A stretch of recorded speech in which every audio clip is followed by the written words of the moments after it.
Hi guys! So, ituturo ko po ngayon sa inyo kung paano gumawa ng ganitong lantern. So, kung titignan po ninyo, ang ganda po, di ba?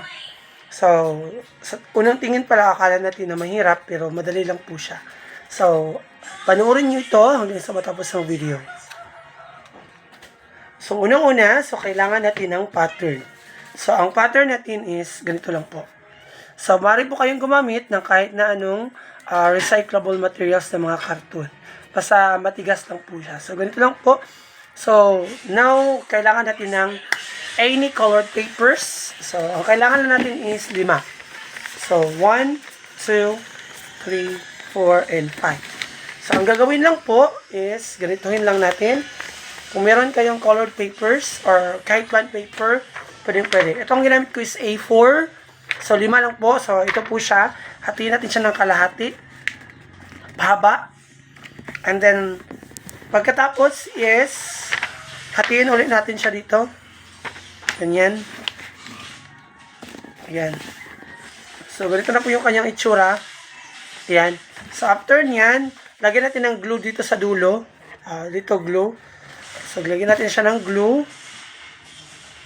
Ayan. Ayan, lagyan natin ng glue. Lagyan natin ng glue. Tapos, ididikit natin siya dito. Ididikit natin siya.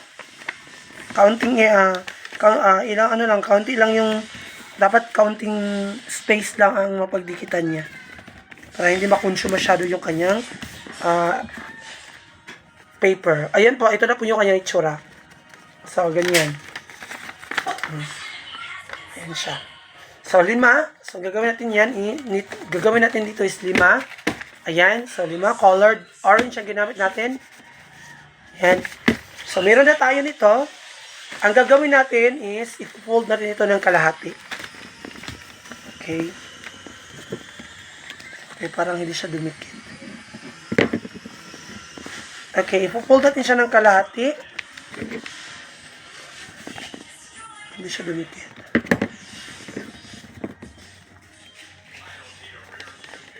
Okay. So, ipo-fold natin siya. Kalahati. Ayan. Ganito. Ayan. So, kalahati. Pagkatapos yan, dito sa gitna, lagyan natin ng glue. Okay. Lagyan natin ng glue sa gitna. Tapos, ganyan. So, ito na po yung kanyang itsura. Okay. At pagkatapos, is kailangan natin siyang gamitan ng pattern. So, i-drawing natin dito.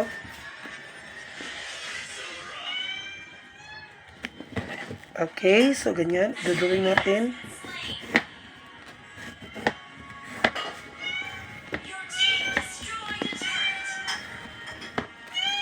Ayan na po yung ating na-draw. Ayan. Then, ika-cut natin siya. Okay, cut natin. Ito siya, ika-cut natin ito, tsaka ito. Ayan.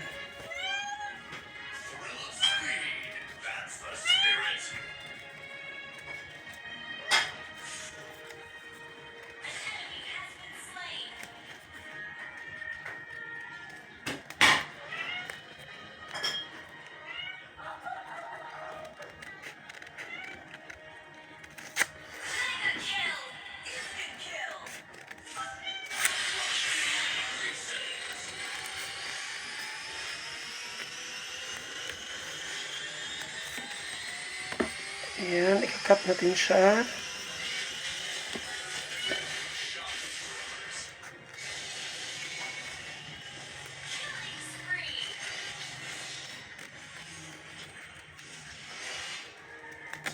Ayan, nakat na po natin siya.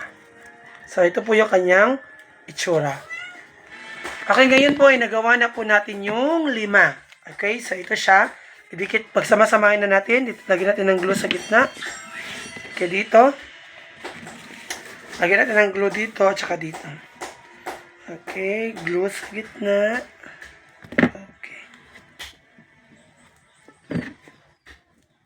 Okay, at saka glue sa baba. Ayan po. Okay. Ayan. Okay, next.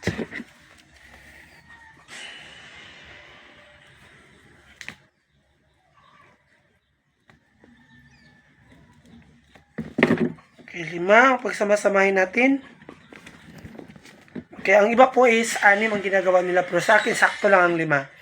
Sakto lang yung kanyang, buka. Ayan, 5. Pwede nyo po siyang gawing 6 kung gusto po ninyo. Okay, kung gusto nyo po ng mas malaki pa nito, pwede po na gumawa kayo yung, long bond paper. Okay, yung akin is A4 lang to.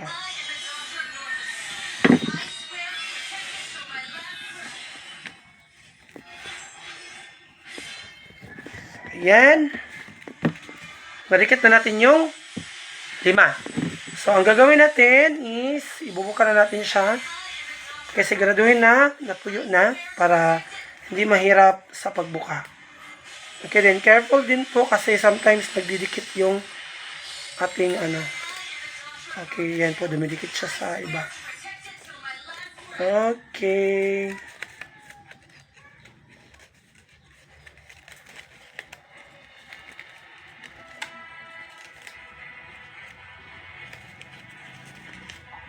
Ayan, dumidikit siya.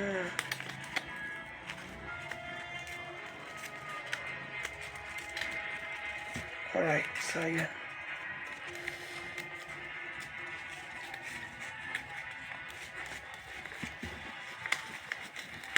Okay, so ngayon, ibubuka na natin. So ayan.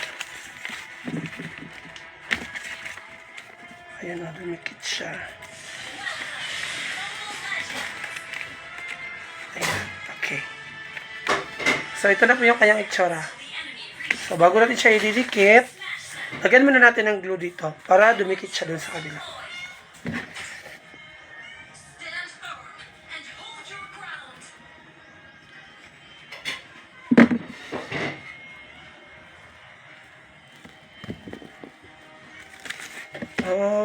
Okay.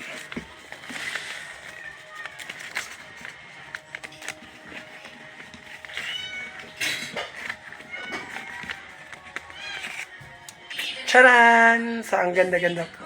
Diba? So, perfect. So, that's it. So, thank you so much for watching. Okay, so ito na po yung finished product. Okay, masakit po yung ating mukha. Bye-bye. Thank you so much for watching. Please, share and support my content. Thank you. Bye-bye.